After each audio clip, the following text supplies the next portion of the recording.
What's up, guys? Mike Thomas, aka the Young Trishula here. As many of you guys know, YCS Minneapolis was this past weekend, and in Top Cut stood a lone Dragon Link player. Now, I received a lot of comments and messages on both YouTube and Twitter this weekend asking me if I would cover their deck list. So today, I'm joined by none other than the madman himself, Clifton Land. How are you doing? I'm doing good. I somehow managed to top with Dragon Link, so I'm just glad the deck just cannot die, and I love playing it, so I'm glad.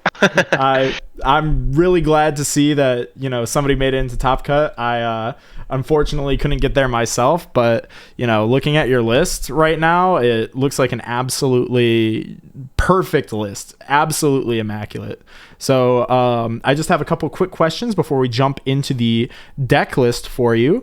What made you want to play Dragon Link this weekend? So it's very fun to play. I always pick my decks kind of like that, I definitely have to enjoy the deck in order to play it. Like, even if the deck's the best deck, I won't play it unless it's something that's like tier 0, kind of like something like Zoo, where you feel like you can't enter the tournament without playing a deck like that. So I do like playing like decks that are fun to me. But I also thought it was the best deck that could abuse the Bystial cards the most, and I felt like Tier was probably going to be the most popular deck coming into the tournament, especially with the new cards they got in Darkwing Blast, like Kalos and what's the good spell card called? Is it Grief? Is that its English name? I think summons from deck. Yeah. There's Grief, and then Scream was the other one that I think. Yeah, Scream. I think a lot of people were on that card too. That card was terrifying. Yes, all those cards are really, really good for Tier. Of course, I tested Tier, and that's what I've been playing the past couple of format or so. But I thought this deck had the best matchup against Tier. So that's just what I wanted to counteract for the tournament. It's kind of like my counter pick, and I'm comfortable with the deck. I've played Dragons before, and a lot of people they don't really know how to play against it. It has really weird play lines, and sometimes you can just stumble into combos with 2 or 3 cards that your opponent might not see. And yeah, it definitely caught a lot of people off guard for sure. Oh yeah, absolutely. I still had people reading my cards at the YCS, so yes, Borland was the most read card all weekend. Oh my gosh, absolutely. And did you find that was true for you? Did you play against a lot of Tier this weekend? Yes, I played throughout Swiss. There was 11 rounds. I played 2 pure Sprite, a Flunder, and then 8 Tier. Wow. So my tournament, it went how I wanted it to go. I was just feed me the Tiers, please. Well, obviously that worked out for you. So just a couple more questions before we jump into the build. Did you have any shout outs that you wanted to give before we get into it?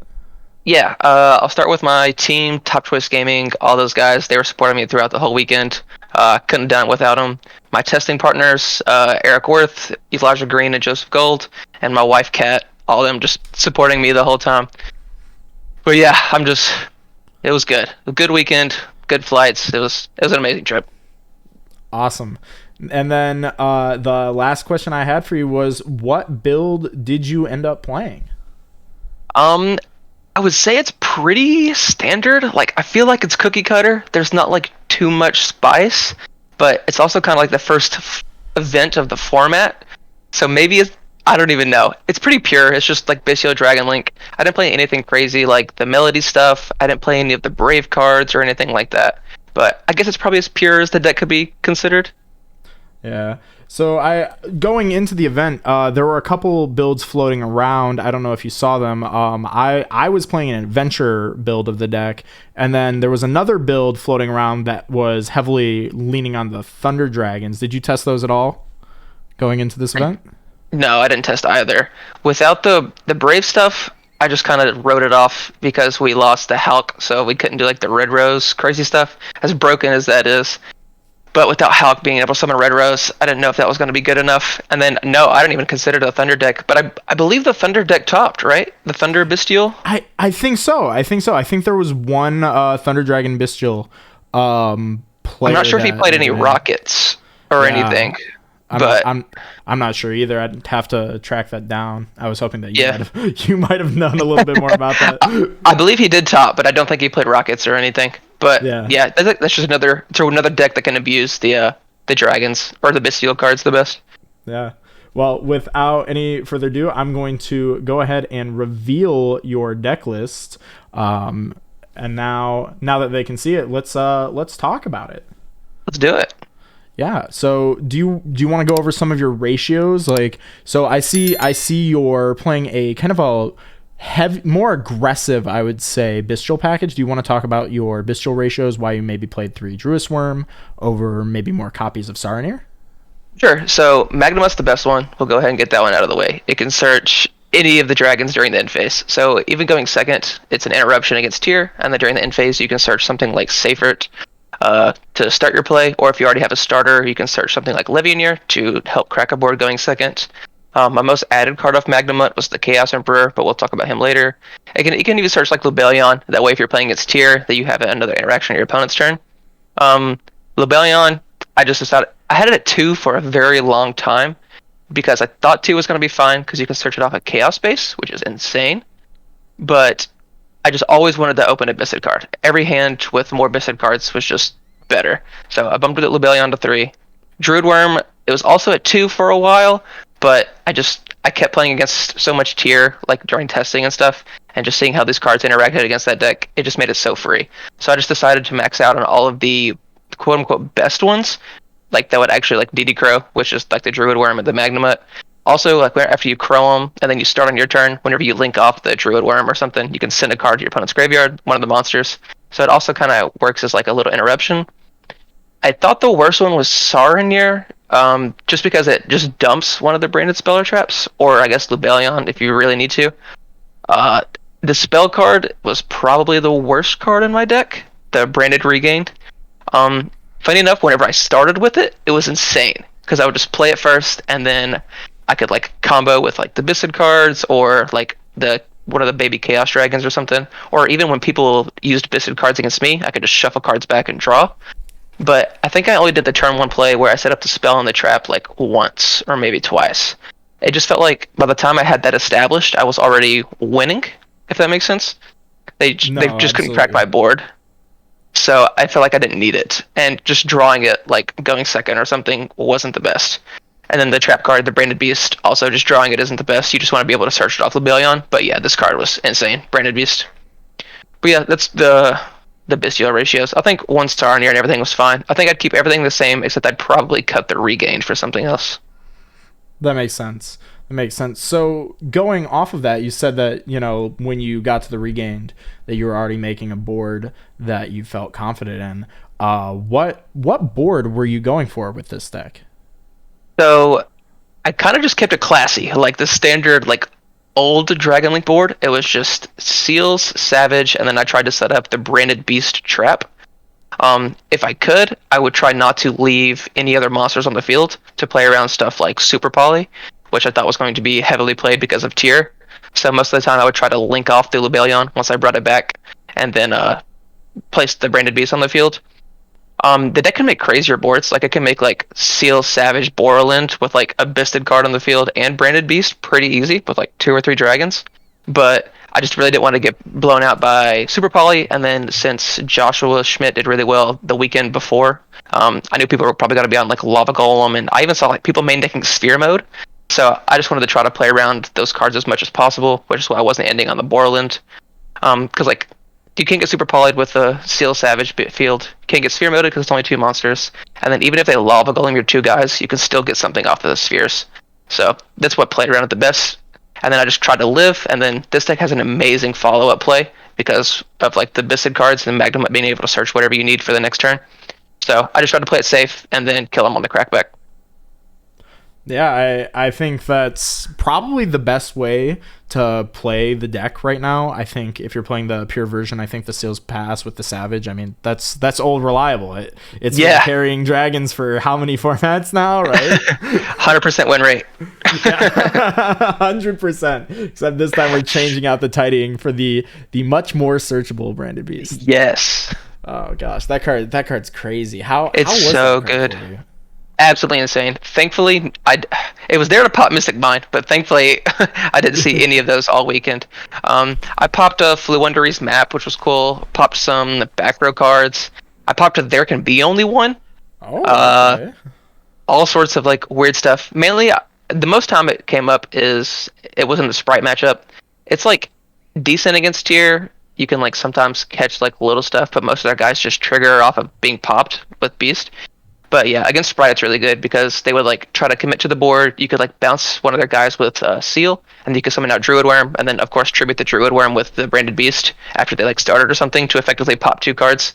So it was definitely the best card in the Sprite matchup, which is arguably much harder than the tier. So yeah, I think the card's definitely needed. I sided it out going second always though. That and the spell.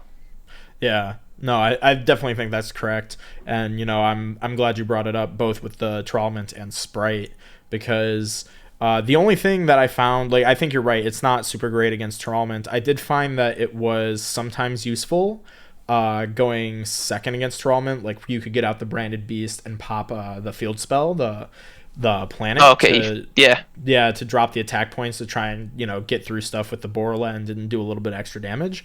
But outside of that, I never really found it super useful either going second, and found myself taking out a lot over the weekend. But since you mentioned Sprite, I think that is a very good segue into how did you feel about that matchup specifically? Because a lot of my personal decision to play the adventure Dragon Link pile that I kind of have circulated now on like Twitter and on YouTube was because of that matchup. In my testing, I was playing a 40 card list, and every time I played into something like Sprite or Runic Sprite, it just felt like it was so hard to go second in that matchup. So could you share maybe like what your philosophy was, or how you handled that matchup throughout the weekend? Yeah, so definitely Sprite was the harder matchup between the two of the better decks, Sprite and Tier. Tier is super easy, just the Bisted cards make it so much easier. But Sprite can be a lot more difficult. The Runic Sprite was definitely the hardest matchup. Thankfully, I dodged it all throughout the tournament, but I tested against it a lot. Gosh, the Runic spells, they're so good with Fountain. Oh my gosh. But the regular Sprite board's not too hard to deal with. So most of the people weren't playing Toad, so they were just ending on stuff like maybe Elf IP with a red or something kind of like that. Those boards are pretty easy to crack, but the Runic Sprite, they play that, and then even if you have something like Dark Ruler to like blanket their board, they can still use the spells from their hand to interact with all your cards. And they just line up so perfectly with the deck. Like, they have cards that can negate your effects, they have cards that can pop your dragons, and they even have a spell and trap destruction to stop your boot sector launch and your dragon ravine. Like, it's definitely the hardest matchup, but that's why I decided to main Dark Roller and Talents just to be able to try to combat that. You can't really play Droplet in this deck because you need as many cards as possible, even though it is pretty sick to activate Chaos Space and then chain Droplet to send it. But yeah, Dark Roller is definitely the call. That was like the main deck card that I wanted for Sprite. Some people were making Toad over the weekend though, because they were playing like the Nimble Angler stuff to help spit out the extra 2s, and with the extra body you can make the Toad, and that's what helps with Talents, because you can force them to like bait out something, use the Toad, and then you can like Talents to try to climb back into the game. That's also why I decided to side deck stuff like Lightning Storm, the Gammas, and Pinkertops. Pinkertop just being able to slam it and then try to enter battle phase and force them to use the Elf right there. Or if they don't, you can just battle phase, crack over the Toad, and then tribute the Pink to pop the Elf or something like that. It just helps out a lot of the cards. And then Gamma just being able to blow out the sprites if they like start with like normal Beaver effects, and then you Gamma it negates the Beaver and it removes it from the field, so that the only way they can really play is if they have starter or something. So that's why I played these over some of the other stuff. I had more cards on the side for tier. I even have Phantasme in my deck at a point. Really? Yeah, because it's a Dark Dragon, which goes with the deck, and it prevents targeting. So with the Sprite guys, if they ever made like an Elf or something, and then I could summon the Phantasme, kind of reset my hand, and then it would prevent a targeting for whenever they play like the Runic cards on my guys. So it was all right, but it started to kind of conflict with the Bystial cards, and the Sprite players just kind of got a little bit smarter once the Bystial cards came out. They were just like disregarding hand traps, and they would just first 2 Sprite guys, and they would just chuck them straight into Gigantic just to lock out Bystial plays. so that way they couldn't interact with them. And then that also made Phantasme much worse because, of course, you can't summon Phantasme after you get locked into twos. So I cut that pretty quickly after testing, but it was nice for the first couple times. And then I was like, oh man, if anybody else like just disregards the hand traps and just chucks Gigantic out first play, oh, this is gonna be much worse. So yeah, but the Gammas did really well. But yeah, the Dark Rollers and then the Gammas and Pink were the main counteract to Sprite. All right, it makes sense. I did have one question about the Gamma specifically, because you said that you didn't have a lot of the cards for Tearlaments. Did you ever put in the Gammas against them, like if you saw that they're on Branded and High Spirits or anything like that? Yes, that is exactly why I put in a Gamma for the tier, because the Bystial cards, they destroy like the regular tier versions. I thought a lot of people were still going to be on the hand trap kind of tier version, which is like much slower. That deck's much easier to beat just because it doesn't have as many pushes. Usually it's just like a bunch of hand traps, some trap reactive cards, and then they have like their regular like normal push, and it's just like normal Rhino Heart, dump a card, and then they want to like make a kit out of trap, and then set some traps with some hand traps. So usually just one Druid Worm or any of the Bystids can just crow their first guy, and then they lose. But against the more combo versions that were playing like Branded and High Spirits, you can't interact with them because they just do it in the draw phase before they have a guy. So you can't use any of your Druid cards. So if you use the Gamma on their first guy that they discard off of High Spirits, then they lose their Rokalos and the tier that they sent to the graveyard. And then after that, when they start trying to make more plays, that's when you can hit them with the Bistid cards and usually end their turn. So yeah, I thought the Branded High Spirit stuff was going to be popular going into the tournament because it was the best way to play around the Bystial cards. So yeah, we're going second whenever I put in the Gammas for tier. And did you find that was the case a lot? How many Branded and High Spirits did you catch with the Gammas this weekend? 3, I think. Okay, that's pretty good. Not too, yeah. I'll say that's pretty good. I caught some like other cards. Like I would have Gamma and a Bystial, and then they would just like start with Rhino Heart, dump a card, and then I would just like Gamma the tier or whatever, and then just save the Bystial cards for whatever like their next play was. But yeah, I think I caught 3 of the draw phase Branded High Spirits, which is really nice. That's what the card's supposed to do. So yeah, that's really good. And then while we're talking about Tearlaments, I see the Kawaki Miru Drago just chilling in there in the side deck. Do you want to talk about that? Yeah, so it was fantastic in testing. I think I only got one person with it all tournament. And it was because my hand wasn't very good. Most of the time, if I just went first, I was able to just make a crazy enough board and like search a Bistid card in the end phase that the tier player usually just scooped. Or they would try to play through it a little bit, and then they just weren't able to beat it. So they just conceded before I was able to like do the Drago play, which is nice because I didn't have to reveal it. But yeah, it was fantastic in testing because they would just try to bait out your seals as quick as possible because they didn't want their Kit Kalos to get bounced or something like that. Or even like spheres bouncing their planet is pretty devastating to them. So they would just try to do something to force out the spheres at which you can just tribute, bounce their guy, and then summon the Drago, and they just never ever expected it. And you can also protect it with the branded beast. Like if they like try to put another monster on the field or something, you can pop it before they go into battle phase and try to kill your Drago. So yeah, it was really good. You can link it off for like Romulus or something. Even worst case, there was one time where like I summoned it, locked them out, and then they just passed because they were like, you're playing a light or dark deck too, like you can't summon anything. I just drew and then tribute over it for a Bistid card and then comboed from there. That's fantastic. Yeah, and then I pisted it back. I bet they weren't happy about that at all. Yeah, it wasn't 0-0 this time, so yeah, now it's actually got stats. Yeah. Oh man. So, yeah, I only got to resolve it I think once throughout the tournament, but it was fantastic in testing. Yeah, I think I had the same experience where, I just never needed to put it in against any of my tier opponents either, but yep. It's super solid card. Sick. So I want to talk next about a couple of the other main deck ratios we might have skimmed over, and that kind of ties into the side deck too, is stuff like the Chaos Emperor Dragon, as well as the multiple copies of Noctovision. How did you feel like those performed? Chaos Emperor, not gonna lie, best card of my deck. It was absolutely amazing. It was probably my most commonly searched card during the end phase off of Magnamut. Most of the time, if I didn't open a starter, you have to like search Sacred or something. Like whenever your opponent goes first, and then you just banish a card, and then Magnum might search a Sacred. That way you can combo.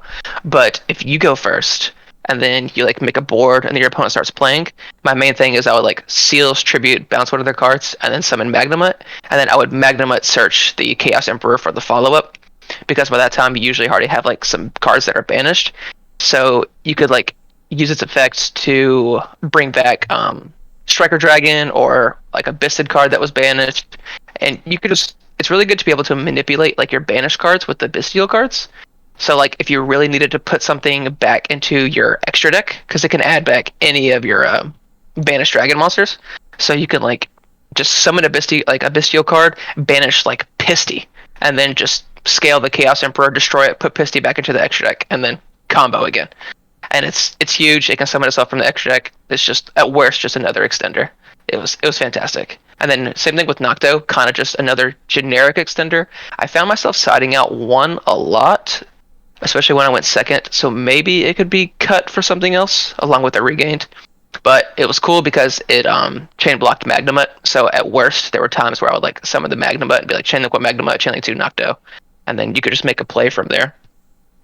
But yeah, being able to like chain block stuff is really really good, and it's dragons. You want to see as many cards as possible, so just drawing cards is good. Yeah, especially with the floodgates and the side deck. Did that influence the number of Noctos that you played? In this deck list? Yes, so I had it at one Nocto and then one Destrudo originally, but Destrudo just wasn't doing enough on its own. There were just a bunch of times where it was either dead or it was just costing me too much life, and then I would just like die. So yeah, Nocto just it accomplished essentially the same thing as Destrudo, just being the extender that it needed to be, but it also helped me see an extra card, which I valued rather than the Destrudo. Destrudo only had like really good value because it was like a good card to send off of a Ravine. The first thing you want to send off Ravine is usually the Abzerratter. After that, it's like kind of maybe like safer, or like if you already have safer in graveyard, you might want to dump like Levy or one of your big dragons to add it back. But you could also dump Destrudo, which is good. It's probably something I would test again if I had more time. But yeah, I eventually just cut it for a second Nocto. Yeah, makes sense. Makes sense.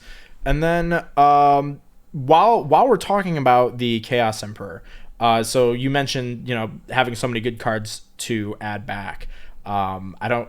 I would assume that you know this. There's a very powerful 3-card combination where if you open Lubellion, Seifert, and the Chaos Emperor, you're able to make Heretic King a tomb very easily. But I do notice that this card is absent from your list. Do you want to go into why why you might have foregone the Attomb? Yeah, I cut it like 2 days before the event. In testing, it came up occasionally, but it always felt win more, if that makes sense. I just never really wanted to overlay 2 of my strong Bystial guys for the Atome, because every time that I did, it just was like a hand trap magnet. They would just try to like stop it immediately because they knew I was bringing out something powerful like Seifert or something, so I just never got the value off of it that I needed to. It also caused the Druid Worm to like not leave the field, so it wouldn't get to send a card, whereas if I just linked the both off for like a Romulus or a Sephiroth immediately, and then I could get value out of the card then, and then the Druid Worm would like send a card. That's why I cut it. I cut it for the Scarlight, just because it's good for time, and it's good at clearing boards. That way, if you like have to Dark Ruler them, and then you can't like do a power play to Boral in to like clear their board. Worst case, you can like Dark Ruler and then do like a quick Tracer play into Scarlight, nuke the board, and then you can like link off the Scarlight and then try to combo from there. Yeah, but yeah, Atome's definitely powerful. Yeah, it did. Really? What? Yeah, I Scarlighted like. Oh no! What? I was just curious, like what the game state was like. Oh yeah, I was playing at Sprite, and we were like grinding to be really, really bad because he was playing the Brave stuff, and he went first, made a board. I Dark Rulered him. I made the Boral Int, cleared his board, and then he was able to make a board again because he used the Draco back to bounce the Boral Int. So, and then he made a board again, and then for turn I drew another Dark Ruler. So I dark rulered his board again, but I didn't have enough gas to remake a Borland. So I just made a Scarlight and then blew up his board. And then I just passed on just the Scarlight, and then he just had no other cards. So then he drew, and then I was just able to capitalize on the game back from there. Oh wow, that's super sick. Yeah, I think I only got like one win in time with Scarlight, one or two, but I used it a lot. Like, in testing, there was like one time I Scarlighted someone, like 3 times in one turn. Oh my god, how did how did you loop that? So you can I made it, I Scarlighted the board, because I had to do enough damage because I took damage from something and then I paid 1,000 for the what's it called, the Chaos Emperor. So I summoned Scarlight, I blew up the board, and then he triggered tier effects. So I ended up putting a couple more cards on the field, and then I ended up linking it off and then pistying it back. Oh my.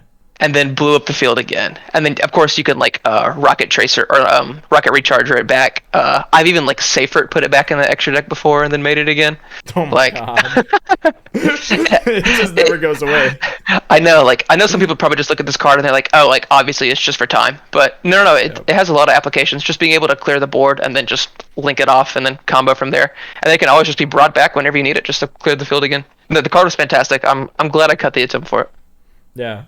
No, it definitely seems really strong. And then, so honestly, I think the extra deck looks super, super solid because a lot of these cards are, more or less mandatory in Dragon Link. We do have some extra flex spots now. I think Scarlight being one of those flex spots. For sure. But there's 2 other flex spots that, I want to talk to you about because they're interesting things to discuss. And that is the Baron de Fleur and the Delindrous Dragon. How are those for you? Baron, fantastic. Caught so many people off guard. I would just on opponent's turn, I would just be bisted card, banish something, they would pass to me, and then I would draw and I would just quick launch out a tracer. And they would look at the board and be like, okay, he's just gonna combo from here, link off the tracer, make Striker Dragon add boot, or he just links them both off for Romulus and starts there. But no, I would just quick launch out the tracer and I'd be like, anything? They're like, no, you're good. And then I would just synchro them off for Baron. And then I could use the Druid Worm to force out a card if I synchroed off with it. And then the Baron could pop a card. And then it's also an Omni Negate to protect your deck from Nib or something. It was great all weekend. Nobody ever saw it coming. I think it was the second to last round of Swiss day 1. I played against Tier. And game 3, he opened up There Can Be Only One. His game was pretty weak. He started with Rhino Heart, dumped a card. I used Magnemut to banish it, and then he set the back row, which was there. That could be only one, and then passed to me. In phase, I added Safer with the Magnemut. I drew quick launch out the tracer, and then he checked his back row, and he looked at it for a long time, and then I thought it was just gonna be Solic or something, and then he eventually was just like, no, you're good. So I just synchroned them both off for Baron, and then I used Baron to pop the back row just to go ahead and force it out, make him use the Solic or whatever it was. And then he sent it to the graveyard and it was There Can Be Only One. And I was like, wow. I was like, he really did not expect the Baron de Fleur. And it helped me win that game because if he was already playing from behind, so he was probably saving it just because he felt like he needed to get max value off of it. Once I started investing a lot of cards into the dragon combo, and then he could blow me out with it later. And then kind of try to come back into the game. But the Baron helped me capitalize right there. It was great all weekend. It's fantastic against Sprite. It's huge. It's an Omni Negate. It can force out the Smashers and stuff like that. It was great.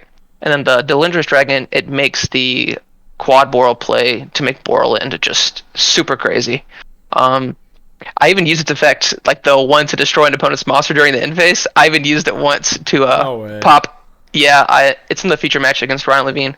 I popped one of his guys during the end phase and burned him. Yeah, the card is just it's just so good.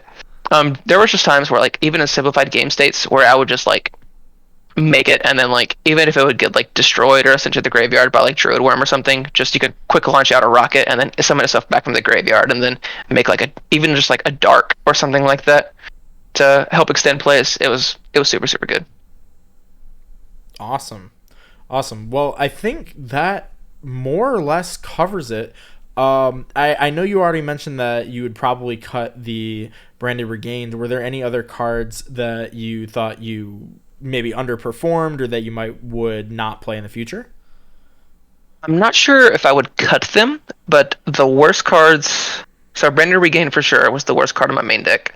Side deck was fantastic. Maybe just swap out the Drago for something else. I'm not sure what, but I'll say it underperformed in the tournament, even though it was good in testing. But yeah, I felt like it was probably just win more. Probably just didn't need it.